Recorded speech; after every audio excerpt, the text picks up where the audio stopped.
नमस्कार दोस्तों, मैं डॉक्टर रविंद्र सिंह। हम लोग एक दूसरे से परिचित तो हैं ही, ऑनलाइन माध्यम ही सही, लेकिन माध्यम कोई ना कोई है हमारे आपके बीच में।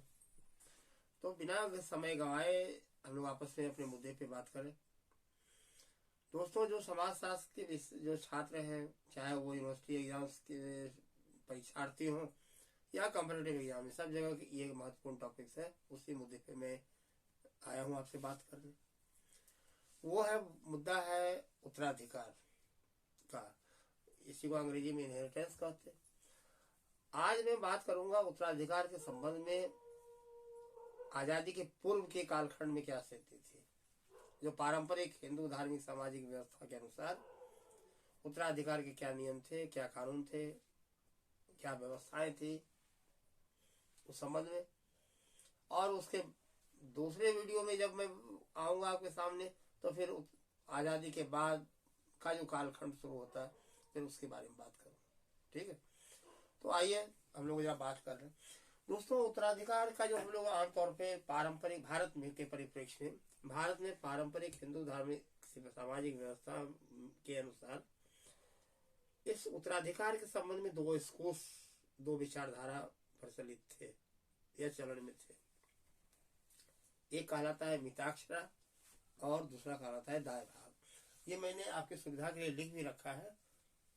मिताक्षरा, थोड़ा पहले इसको समझ ले, तब आगे हम लोग बात करें इसके बारे में। मिताक्षरा एक टीका है। टीका का मतलब होता है अगर कोई गूढ़ ग्रंथ पे अगर सरल भाषा में संक्षेपण कुछ लिखा जाए तो उसको टीका कहते हैं। तो मिताक्षरा भी एक उत्तराधिकार के संबंध में एक टीका ही है, एक ग्रंथ है जो विज्ञानेश्वर के द्वारा, आप ये ध्यान रखिएगा कि याज्ञवल्क्य के स्मृति पे दो टीकाएं लिखी गई। एक मिताक्षरा, अलग अलग समय कालखंड में। एक मिताक्षरा का जो समय था वो 1070 से 1100 ईस्वी के बीच में, यानी 12वीं सदी में। और दूसरा जो टीका था दाय भाग, उसका नाम है वो लिखा गया था 1090 से 1130 ईस्वी में। मिताक्षरा टीका के रचनाकार थे विज्ञानेश्वर, और विज्ञानेश्वर ने याज्ञवल्क्य के स्मृति पे ये मिताक्षरा टीका लिखा, जिसका कालखंड वही है जो अभी हमने आपसे बताया। और वो महत्वपूर्ण होता है, मिताक्षरा में विशेषता है कि मिताक्षरा के अनुसार उत्तराधिकार का निर्धारण ये जन्मना स्वतवाद के आधार पे होता है। और नंबर 1, नंबर 2 कि मिताक्षरा टीका के आधार पे जो उत्तराधिकार का निर्धारण था, ये आसाम और बंगाल को छोड़कर, मतलब उस दो जगह नहीं, आसाम और बंगाल को छोड़कर पूरे भारत पे लागू था। यही व्यवस्था मिताक्षरा की व्यवस्था, जिसको कहते हैं जन्मना स्वतवाद। असम में मैंने लिख भी रखा, असम और बंगाल को छोड़कर पूरे भारत में मान्य था। जन्मना स्वतवाद का मतलब होता है कि ऐसे व्यवस्था जिसमें पुत्र को जन्म के साथ ही पिता के बराबर पैतृक संपत्ति में अधिकार मिल जाता है, इसलिए कहा जाता है जन्मना स्वतवाद। हालांकि यहाँ तक तो कहा जाता है कि गर्भ में आते ही पुत्र को पिता के बराबर पैतृक संपत्ति में अधिकार मिल जाता है। अब ये तो थोड़ा सा बहुत लॉजिकल नहीं लगता कि गर्भस्थ शिशु बेटा या बेटी, स्त्री या कन्या के रूप में या बालक या बालिका के रूप में जन्म लेगा, ये तो कोई नहीं जानता। लेकिन इसको जन्मना स्वतवाद, जन्म लेते के साथ ही एक बालक, एक पुत्र अपने पैतृक संपत्ति में अपने पिता के बराबर का हकदार हो जाता है। ये व्यवस्था थी मिताक्षरा टीका के अनुसार, इसलिए इस व्यवस्था को कहा जाता है जन्मना स्वतवाद। और दूसरा है दाय भाग, जो कि 1090 से 1130 के बीच में लिखा गया। ये भी याज्ञवल्क्य स्मृति पे ही लिखा गया, लेकिन इसके जो लेखक थे वो जीमूतवाहन थे। ठीक है, और ये व्यवस्था, दाय भाग की व्यवस्था असम और बंगाल में लागू था केवल। अब याद रखिए दोनों में, ये केवल असम और बंगाल में लागू था इसकी व्यवस्था के अनुसार। और इस व्यवस्था के अनुसार जो उत्तराधिकार का निर्धारण होता था वो कहा था उपरम स्वतवाद। उपरम का मतलब होता है मृत्यु, यानी पिता के मृत्यु के बाद ही पुत्र को पैतृक संपत्ति में कोई अधिकार मिलेगा। पिता के जिंदा रहते पुत्र को कोई अधिकार नहीं मिलेगा पैतृक संपत्ति में। इसलिए उपरम स्वतवाद कहा जाता है। उपरम का मतलब ही होता है मृत्यु, मैंने पिता की मृत्यु के बाद पुत्र पैतृक संपत्ति का हकदार होगा। ठीक है, और ऐसी व्यवस्था दाया भाग के अनुसार मानी थी, जो कि आसाम और बंगाल में मानी थी। ठीक है, एक चीज और ये तो उत्तराधिकार। लेकिन सवाल सबसे पहले उठता है कि उत्तराधिकार का मतलब क्या होता है। दोस्तों, दरअसल उत्तराधिकार एक बहुत बड़ा कंसेप्ट है और इसमें दो चीजों का हस्तांतरण एक पीढ़ी से दूसरे पीढ़ी की व्याख्या की जाती है। दो चीजों की, एक तो संपत्ति का और दूसरा पद और प्रतिष्ठा का। इन दोनों चीजों के एक पीढ़ी से दूसरे पीढ़ी में हस्तांतरण की प्रक्रिया या व्यवस्था को ही उत्तराधिकार कहा जाता है। अब इसको दोनों को हम अलग अलग करें, संपत्ति को, तो संपत्ति के बंटवारा जब होता, संपत्ति के जब एक पीढ़ी दूसरी पीढ़ी में हस्तांतरण होता, तो उसको बोला जाता है दायाधिकार। दाय का मतलब होता, मैंने शायद हाँ लिखा भी है, दाय का मतलब होता है संयुक्त परिवार की पैतृक संपत्ति। और अगर पद और प्रसिद्धि का हस्तांतरण होता है एक पीढ़ी से दूसरी पीढ़ी में, तो उसको कहा जाता है पदाधिकार। इन दोनों के सम्मिलित रूप को उत्तराधिकार कहा जाता है। ठीक है, इतनी बात क्लियर हो गई। अब देखिए, अब हम सबको पता है कि हिंदुओं का आदि धार्मिक ग्रंथ, पवित्रतम ग्रंथ वेद माना जाता है। और वेद एक श्रुति साहित्य। श्रुति का मतलब मैंने लिख भी रखा, श्रुति साहित्य। ये श्रुति का साहित्य का मतलब होता है, श्रुति का मतलब होता है सुनना, यानी जो सुना गया। वेद को इसलिए अपौरुषेय भी कहा जाता है। अपौरुषेय भी मैंने लिख रखा है आपके लिए। अपौरुषेय का मतलब होता है कि ऐसा ग्रंथ जो मानव द्वारा, पुरुष के द्वारा लिखित ना हो, यानी ये ईश्वर की वाणी है, जिसको ऋषियों ने सुना अपने ध्यान मग्न अवस्था में अपने सूक्ष्म तरंगों के माध्यम से, और फिर उस जो ज्ञान ईश्वर की वाणी, ब्रह्मा की वाणी को सुना, वही फिर अपने शिष्यों को बताया और फिर शिष्यों के माध्यम से आम जनों तक वो ज्ञान गया। यानी किसी पुरुष ने वेद की रचना नहीं की, इसलिए अपौरुषेय कहा जाता है। और ये श्रुति इसलिए कहा जाता क्योंकि ईश्वर की वाणी को ऋषियों ने अपने ध्यान मग्न अवस्था में सुना, फिर इसको श्रुति साहित्य कहा जाता है।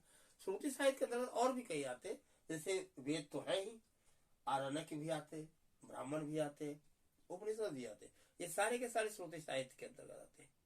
और एक और साहित्य जो वैदिक साहित्य के ज्ञान का स्रोत हुआ करता था, जिसको स्मृति बोलते हैं। स्मृति का मतलब होता है ये जो वेद का ज्ञान था, श्रुति साहित्य, उसके स्मरण के आधार पर जो लिखित हो। ठीक है, ये यानी ये मानव कृत। और स्मृति साहित्य में कई है, जैसे रामायण, महाभारत, भगवत गीता, पुराण, ये सारे के सारे स्मृति साहित्य के अंतर्गत आते हैं। और हमको ये पता होना चाहिए कि आमतौर पे 18 से ज्यादा स्मृतियां लिखी गई, और उसमें से मनुस्मृति की चर्चा तो हम लोग खूब करते, लेकिन मनुस्मृति के अलावे भी और सबसे जो महत्वपूर्ण मानी जाती, जैसे याज्ञवल्क्य स्मृति, पराशर स्मृति, ये सब ऐसी स्मृतियां हैं जो बहुत महत्वपूर्ण मानी जाती। और याज्ञवल्क्य स्मृति की तो महत्व इसलिए भी और हो जाता क्योंकि आजादी के पहले तक जो भी हिंदू सामाजिक व्यवस्था, न्याय व्यवस्था, कर्तव्य व्यवस्था का निर्धारण हुआ करता था, इसका आधार याज्ञवल्क्य संहिता ही थी। ठीक है, तो ये आप याद रखिए, इतना तक अभी याद रखिए। ठीक है, अब साहब देखिए, अब आते हैं ये हिंदू विधि का अध्ययन जो है, हिंदू विधि का, हिंदू सामाजिक व्यवस्था के, न्याय व्यवस्था, सामाजिक, आर्थिक, जो भी व्यवस्था है, कानूनी व्यवस्था, सबके स्रोत वेद हुआ करते थे। और जो हिंदू विधि को का जो हम अध्ययन करते हैं, आमतौर पे 3 शीर्षकों के अध्ययन आप इसका अध्ययन कर सकते या करते थे या करते हैं। वो एक शास्त्रीय हिंदू विधि यानी क्लासिकल हिंदू लॉ, आंग्ल हिंदू विधि यानी एंग्लो हिंदू लॉ, और तीसरा आधुनिक हिंदू विधि यानी मॉडर्न हिंदू लॉ, जिसमें आजकल हम लोग लग रहा है। इस विधि के अंतर्गत दरअसल ये वेद काल से लेकर 1772 तक, जब वारेन हेस्टिंग्स का कालखंड आया था, उसके पहले तक इसी हिसाब से हिंदू विधि के अंतर्गत हम लोग हिंदू समाज नियंत्रित होता था। फिर एंग्लो हिंदू, जब ब्रिटिश कॉलोनियल स्टेट शुरू हुआ तो फिर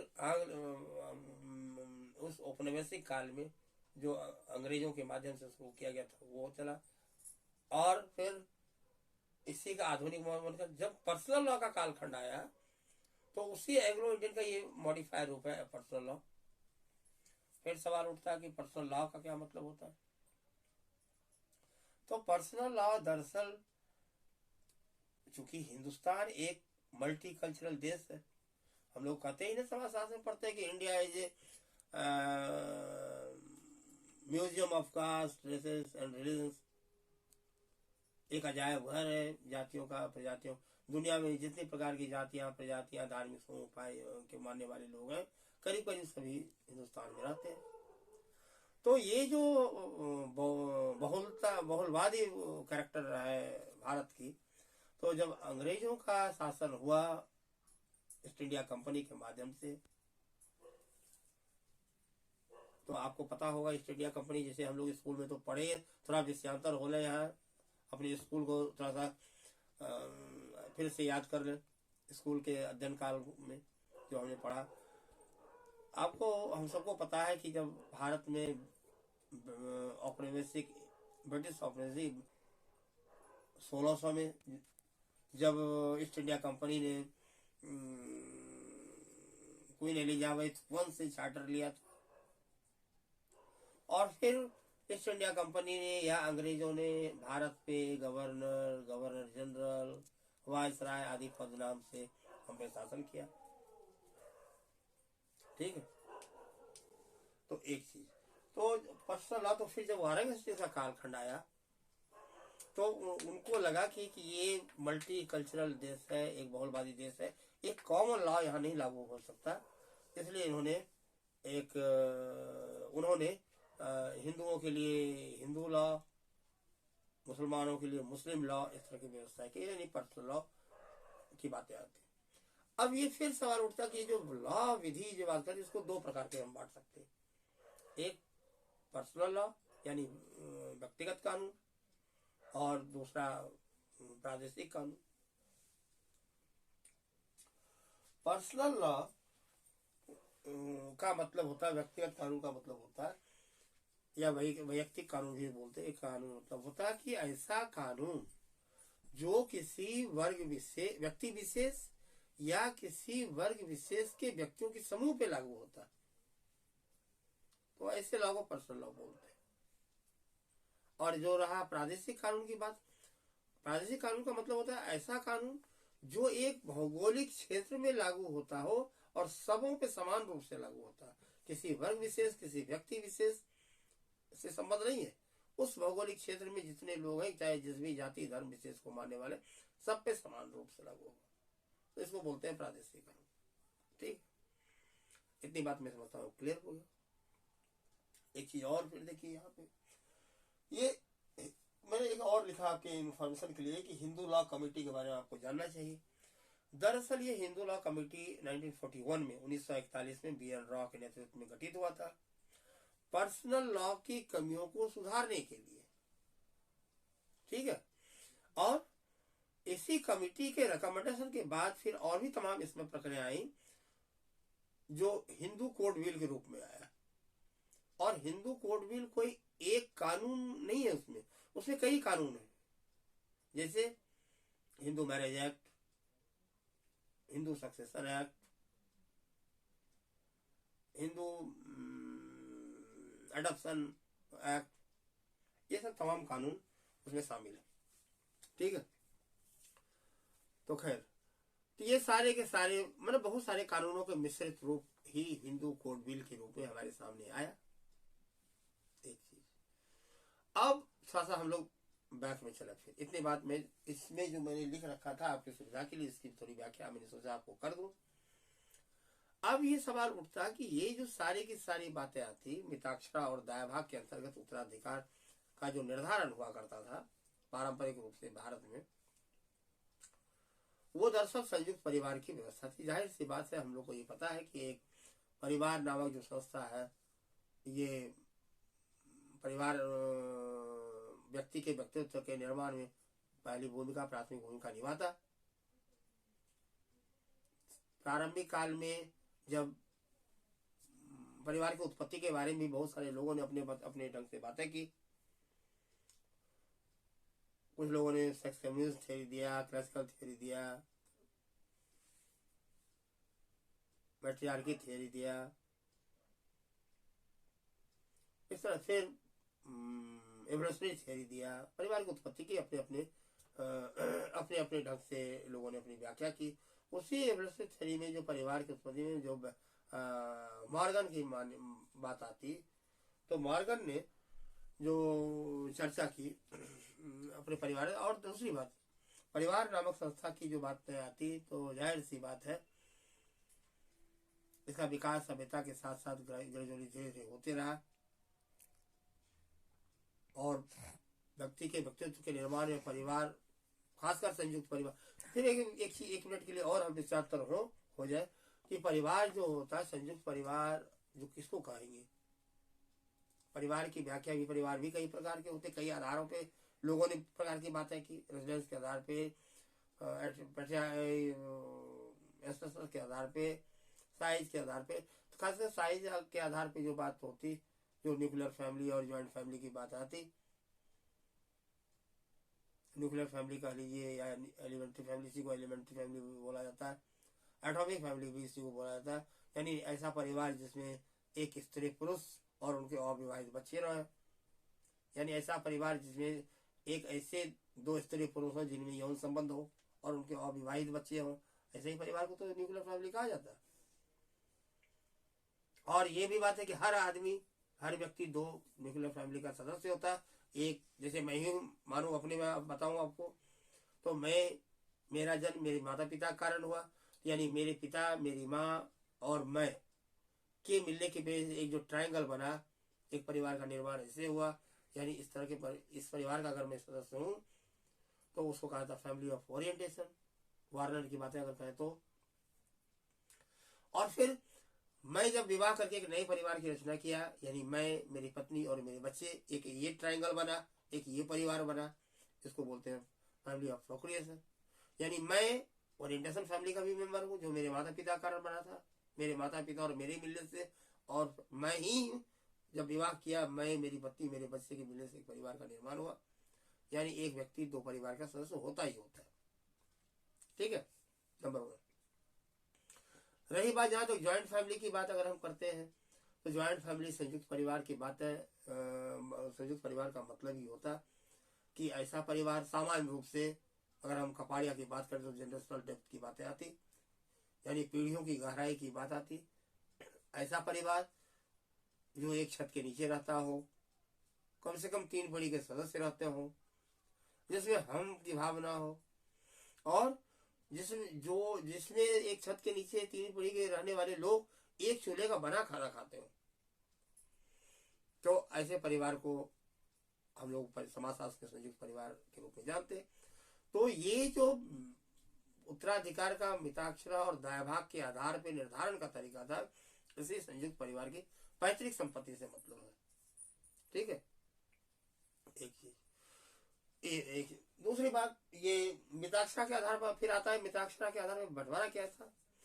अब मिताक्षरा, जाहिर सी बात है कि हिंदू पारंपरिक व्यवस्था एक पुरुष प्रधान व्यवस्था थी, परिवार व्यवस्था ज्यादा आधारित थी, यानी पुरुषों की तरफ ज्यादा झुकाव था स्त्रियों की अपेक्षा, यानी पुरुष प्रधान व्यवस्था ज्यादा थी। और मिताक्षरा और दायभाग की बात करें तो मिताक्षरा कुछ ज्यादा कट्टर था इस मामले में, दायभाग कुछ लिबरल था।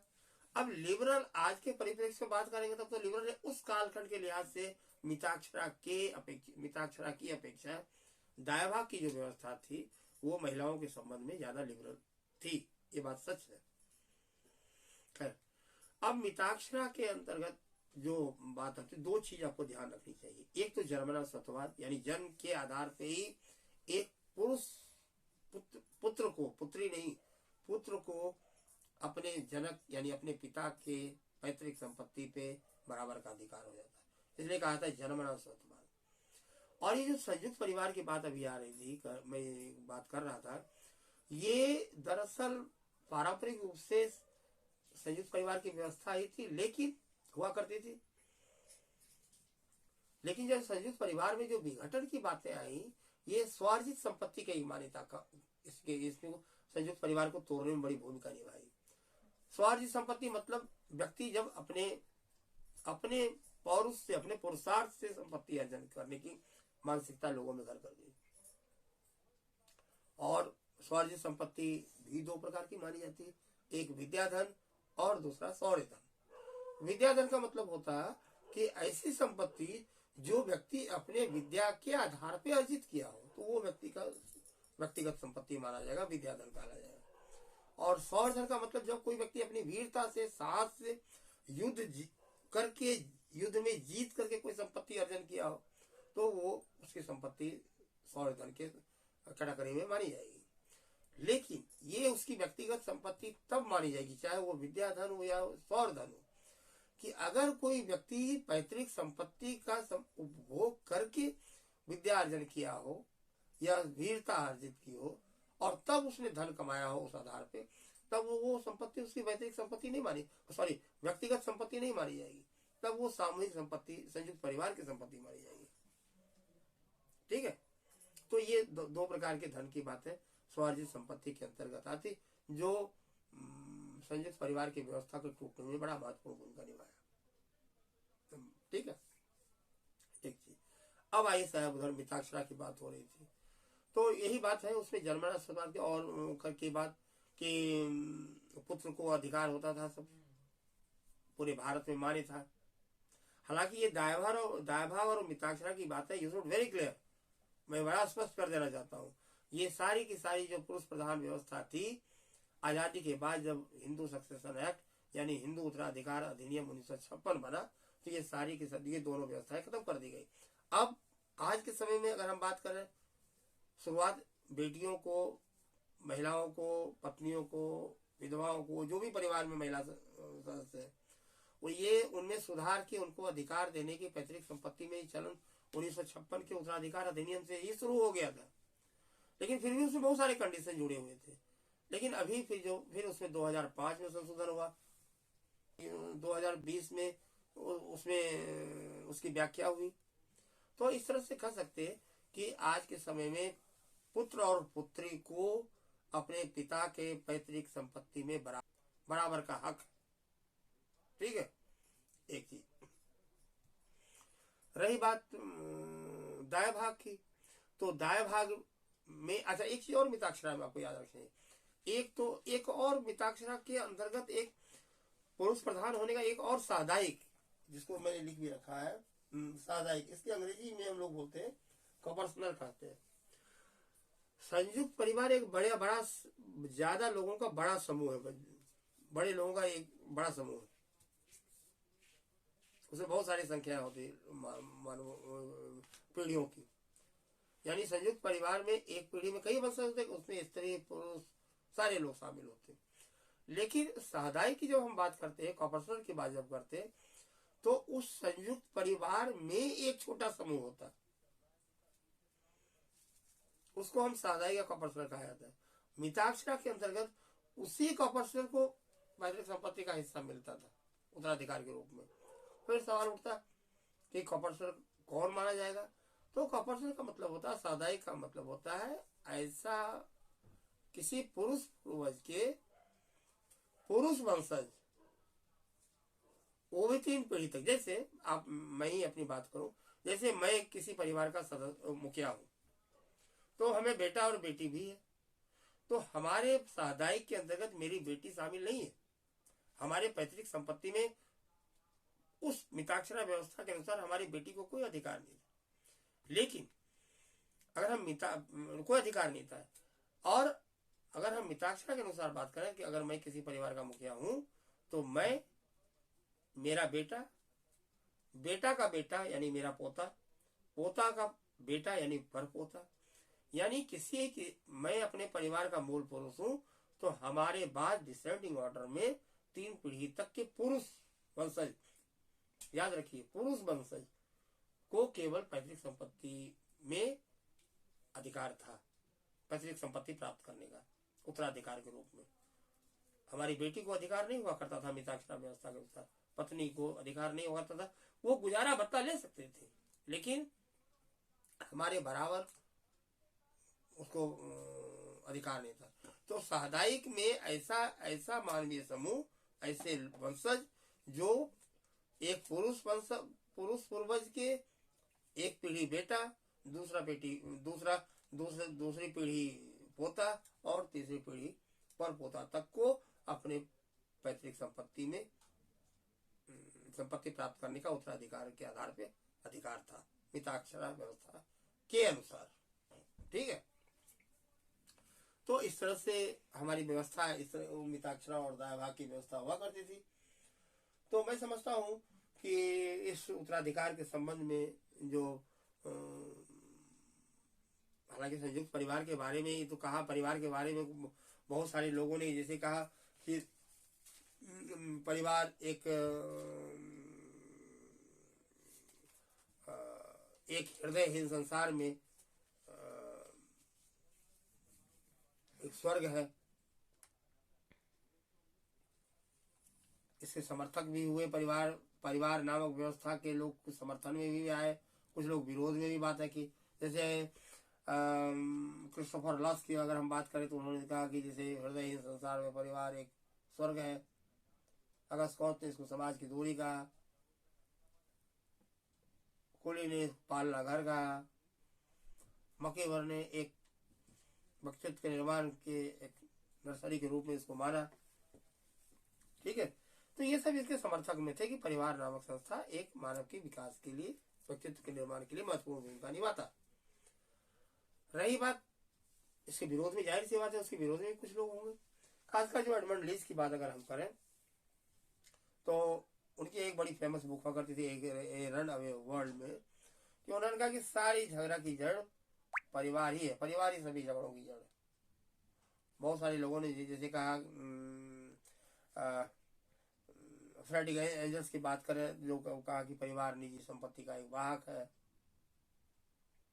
अगर महिला समाजशास्त्रियों की बात करें तो उनका तो मानना था कि जब तक ये परिवार है तब तक महिलाओं का उद्धार नहीं हो सकता, क्योंकि परिवार की मानसिकता पर एक महिला विरोधी है।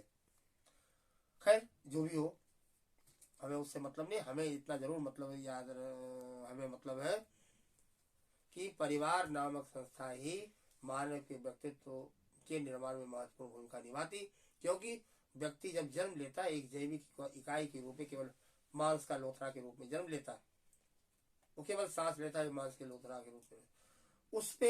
अगर उस पे उसी परिवार का रंग चढ़ता जैसा उस परिवार का रंग होता है जिस परिवार में उसने जन्म लिया। यानी मानव के व्यक्तित्व का निर्माण कैसा होगा इस सारा का डिपेंड करता है उस परिवार पे। इसलिए व्यक्ति के व्यक्तित्व के निर्माण में परिवार के महत्व पहले भी था, अब भी है, शायद आगे भी रहेगा। परिवार के अस्तित्व और परिवार के महत्व को तो हम इनकार नहीं कर सकते। ठीक है, तो मैं समझता हूँ कि सब इसलिए मैंने आया उत्तराधिकार के बारे में आपसे मिताक्षरा और दायाभाग के परिप्रेक्ष्य में बात कर रहे। ये मैं फिर बता दूं कि ये सारी व्यवस्था हिंदू उत्तराधिकार अधिनियम 1956 के बाद ये व्यवस्था समाप्त हो गई। आज पैतृक संपत्ति में बेटा और बेटी को समान अधिकार।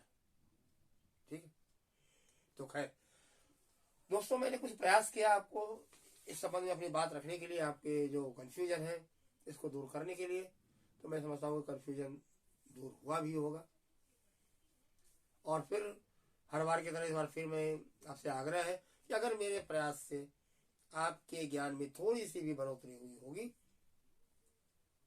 तो एक सब्सक्राइब तो हमें आपका चाहिए। तो आपसे आग्रह है कि सब्सक्राइब कीजिए, ज़्यादा से ज़्यादा मेरे वीडियो को अपने दोस्तों के बीच में शेयर कीजिए, लाइक कीजिए। ठीक है, तो फिर मिलते हैं किसी और मुद्दे को लेके। आज के लिए फिलहाल इतना ही। Thank you.